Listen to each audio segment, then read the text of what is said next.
They conquered 100 worlds without mercy. They thought humans understood war the same way they did, but on Vyrex 9, one human proved something terrifying: when we smell blood, we don't run. The Zarth had conquered 100 worlds before encountering humans. They believed they understood war, surgical, calculated, honorable in their own twisted way. Their species thrived on domination through precision. Neutralize threats. Suppress rebellion. Assimilate survivors. It had always worked, until the Terran outpost on Vyrex 9. Zarth squad stormed the base. Plasma rifles burned hot, boots clanged across steel floors. Screams echoed as Terran scientists and engineers scrambled for cover, unarmed.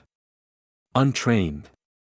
Easy, Commander Exel oversaw the operation from orbit, watching through visor feeds as humans were subdued one by one. No resistance. No fight. Only fear. He observed. Proceed to the central lab, he ordered. That was where everything went wrong. They found her there, Corporal Jade Ramirez, last survivor of the station's security team. She crouched behind an overturned surgical table. Blood smeared across her cheek, not hers. Her eyes were dark. Calm. Watching. 5 Zarth entered the lab. 8 feet tall. Fully armored. Exoskeletons glinting beneath fluorescent lights. She stood slowly. Hands empty. This facility is off limits, she said flatly. You've made a mistake.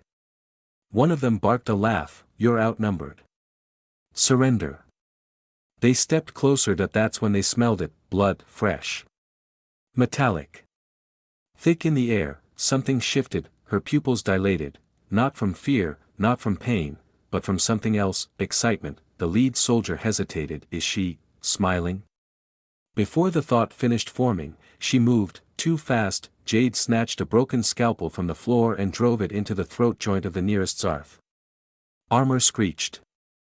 Purple ichor sprayed. He dropped, gurgling. Panic exploded through the room. Human is hostile, one shouted, but Jade was already among them. No armor. No helmet, only instinct. Adrenaline. And centuries of evolutionary rage. She fought like a cornered beast, precise, cold, deliberate. A plasma shot fired. She rolled, ripped the rifle from its owner mid-swing, and turned it on him. Another fell. Within 20 seconds, the lab went silent. 4 Zarth lay dead. She stood over the last one, breathing hard but steady.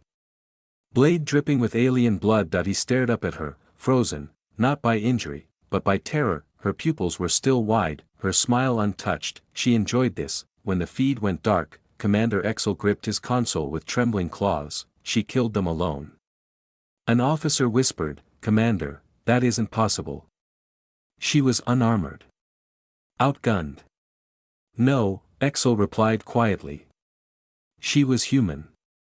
In the days that followed, surveillance drones captured worse footage. Jade didn't flee, she hunted, through the jungles of Vyrex 9, through ruined labs and burned corridors. She moved like a shadow. Patrols vanished. Supply lines collapsed. Warnings were burned into metal walls, crude Terran symbols etched in heat and blood. Every squad sent after her died. Up close, blunt trauma. Torn joints. Puncture wounds. It wasn't efficient. It was personal, and in every scene, one thing was constant. No fear, only purpose. The Zarth Elite Council convened. This is not an ordinary soldier, one hissed. Conditioning, another argued. Terran madness. No, Commander Exel said, replaying the footage again and again. It's biology. They watched the moment her pupils widened when blood hit the air. That's not duty, he said. That's predator response. On day 12, Jade sent her own message. Using stolen Zarth technology, she hijacked a transmission beacon. Across multiple frequencies, a single video looped. Jade stood before a pile of alien weapons. Bloodied. Unbroken. You think we fear death, she said calmly. We evolved in it. You're not the first to try exterminating us. She stepped into the light. And when we smell blood, we don't run. We remember who we are. The feed ended. After that, Zarth forces began withdrawing. They didn't call it retreat, they called it strategic repositioning. The invasion of Vyrex 9 quietly ended. When Earth finally re-established contact, they found Jade alive, wounded, surrounded by the ruins of an alien outpost. Her commanding officer stared at her. "How did you survive?" She shrugged, wiping alien blood from her hands. "They smelled like fear."